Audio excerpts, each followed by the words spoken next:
BJP তো ভারতের সংবিধান মেনে চলে না, বিজেপি মনুষ্য সংহিতা মেনে চলে। একজন আদিবাসী রাষ্ট্রপতি হয়েছেন, তাকে স্মরণীয় করে রাখার জন্য। সেই ব্রাহ্মণ্যবাদ অনুযায়ী মহিলাদের কোনো স্থান নেই, দলিতদের কোনো স্থান নেই, আদিবাসীদের কোনো স্থান নেই, নমশূদ্রদের কোনো স্থান নেই। বিজেপি দেখবে সব দল ধর্ষণ বললেও বিজেপি তাদেরকে মালা পরায় কেন? তারা এটা ধর্ষণ মনেই করে না, তারা মনে করে উচ্চ বর্ণের লোকের এটা হচ্ছে মহান কাজ।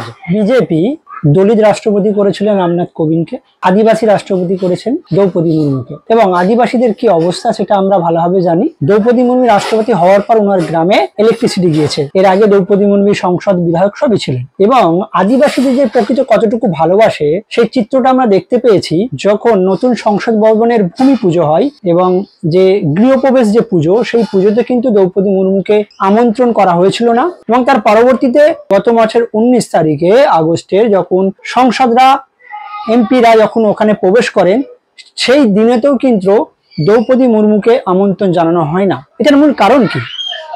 আসলে দুটো দিক আছে। একটা হচ্ছে যে দলিত এবং আদিবাসী এনাদের কাছে, রাজনৈতিক দলগুলোর কাছে, নির্দিষ্টভাবে বিজেপির কাছে নির্বাচনে ভোট টানার হাতিয়ার। আদর্শগতভাবে দলিত এবং আদিবাসীদের পক্ষে নয়। মাননীয় রাষ্ট্রপতি দ্রৌপদী মুর্মু তিনি আদিবাসী এবং মহিলা। বিজেপি তো ভারতের সংবিধান মেনে চলে না, বিজেপি মনুষ্য সংহিতা মেনে চলে। মনুষ্য সংহিতায় নারী হচ্ছে ব্রাত্য, মানে নারীদের কোনো জায়গা নেই। তো এইটা হচ্ছে বিজেপির আদর্শ। সেই কারণেই সংসদ ভবন উদ্বোধনে এবং তার সঙ্গে সম্পর্কিত নানা বিষয়ে কোনো অনুষ্ঠানেই মাননীয় রাষ্ট্রপতি দ্রৌপদী মুর্মুকে তারা আমন্ত্রণ জানাননি, যেটা সারা দেশ চেয়েছিল, সারা দেশের সমস্ত রাজনৈতিক দল চেয়েছিল। এবং আদিবাসী তো বটে, ভারতবর্ষের সমস্ত মানুষ চেয়েছিলেন একজন আদিবাসী রাষ্ট্রপতি হয়েছেন, তাকে স্মরণীয় করে রাখার জন্য। তার নিজস্ব আদর্শ আর ভারতবর্ষের আদর্শের মধ্যে তফাৎ আছে। তার নিজস্ব আদর্শ অনুযায়ী চলেছেন। সেই জন্য দেখবেন যে রামনাথ কোবিন্দ তিনি যেহেতু দলিত, দলিতদের কোনো অধিকার নেই।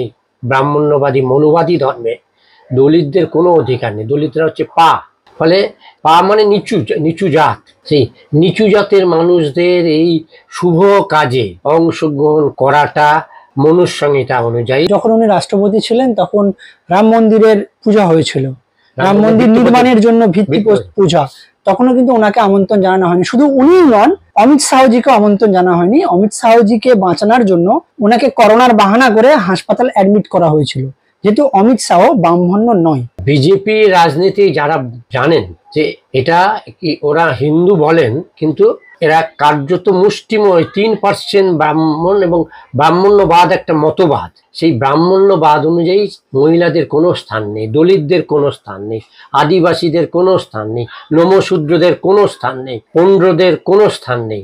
এবং এরা এতদূর, এদের বক্তব্য আপনি যদি দেখেন গোলওয়ালকারের বক্তব্য, তাতে দেখবেন যে পরিষ্কার বলছেন আপনার পদবী যদি মণ্ডল, বারোই, সাপই মানে নিচু জাতেরই হয়, তাহলে বিবাহের প্রথম রাত এবং প্রথম সন্তান ব্রাহ্মণের ঔরসজাত হতে হবে। এইটা হচ্ছে এদের দর্শন। যে কারণেই বিজেপি দেখবে সব দল ধর্ষণ বললেও বিজেপি তাদেরকে মালা পরায় কেন? তারা এটা ধর্ষণ মনেই করে না, তারা মনে করে উচ্চ বর্ণের লোকের এটা হচ্ছে মহান কাজ, মানে ব্রাহ্মণত্ব প্রবেশ করানো হচ্ছে। আপনি বলছেন যদি এখানে হিন্দু রাষ্ট্র করার কথা চলছে এবং 24-এর পরে আসলে হিন্দু রাষ্ট্র হবে, তাহলে কি ব্রাহ্মণ লোকেরা, মানে যাদের ব্রাহ্মণ পদবী রয়েছে ব্রাহ্মণরা? দেখুন, আমি কিন্তু বলছি ব্রাহ্মণ্যবাদ একটা মতবাদ। বহু ব্রাহ্মণ মানেই ব্রাহ্মণ্যবাদী নয়। মোদী তো ব্রাহ্মণ নয়। ব্রাহ্মণ্যবাদ মানে এটা একটা আইডিওলজি, যেমন মার্ক্সবাদ একটা আইডিওলজি, একটা আদর্শ, তেমনি ব্রাহ্মণ্যবাদ একটা আদর্শ।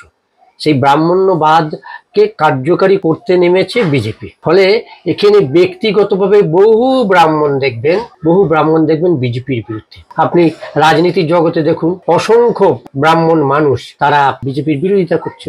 তারা তো ব্রাহ্মণ ব্যক্তিগত জীবনে ব্রাহ্মণ আর ব্রাহ্মণ্যবাদী মনুষ্য সংহিতাকে এরা সংবিধান পাল্টে মনুষ্য সংহিতা চালু করতে চাইছে। ফলে মনুষ্য সংহিতাকে যারা আদর্শ মনে করে তারা দলিত আদিবাসীদের অত্যন্ত হেয় চোখে দেখে। ফলে দেখবেন রামনাথ কোবিন্দ যখন মাননীয় রাষ্ট্রপতি ছিলেন, তাকে রাম মন্দির সরকারি পৃষ্ঠপোষকতায় তো উদ্বোধন হলো, রামনাথ কোবিন্দকে ডাকিনি বললে ভুল হবে, আমন্ত্রণ জানানো হয়নি। এবং পরবর্তীকালে সংসদের যে নতুন ভবন ভিত্তিপ্রস্তর এবং উদ্বোধন, এ কোনোটাতেই রামনাথ কোবিন্দকে ডাকিনি।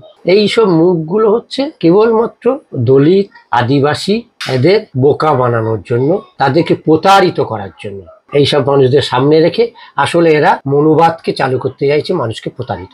এত দলিত সংগঠন আছে, একটা নারী সংগঠন আছেন, এই যে দ্রৌপদী মুর্মু রাষ্ট্রপতি এবং তিনি সংসদ ভবন উদ্বোধন এবং তার ভূমি পুজোতে ওনাকে ডাকা হয়নি, সেই নিয়ে কোনো প্রতিবাদ, কোনো ডিবেট, কোনো আওয়াজ উঠে না কেন? এখন ওঠেনি এটা বলাটা বোধহয় ঠিক নয়। উঠেছে হয়তো আমাদের নজরে, বা আপনি যে স্তরে প্রতিবাদটা হওয়া উচিত ছিল, পশ্চিমবাংলায় সারা দেশে আদিবাসীরা রাস্তায় নেমে পড়া উচিত ছিল, সেইটা হয়নি। তার একটা অনেক কারণ থাকতে পারে। আদিবাসী নেতারা চাননি হয়তো রাস্তায় নামলে মোদি সাহেবের বিরোধিতা করলে যদি আমাদের বাড়িতে ইডি, সিবিআই বা এনআইএ পাঠিয়ে দেওয়া হয়, তার চেয়ে কি দরকার আর কি, চুপ করে থাকাটাই, বা আরো নানা কারণ থাকতে পারে। ফলে প্রতিবাদ হয়েছে কি, আদিবাসী সাধারণ মানুষ সঙ্গে আপনি কথা বলে দেখবেন, তারা মনে মনে ফুঁসছেন, কিন্তু সেইটাকে সংগঠিত করার দায়িত্ব যাদের, দলিতদের সংগঠিত করার দায়িত্ব যারা দলিত নেতারা মঞ্চ আলোকিত করেন, তাদের দায়িত্ব ছিল,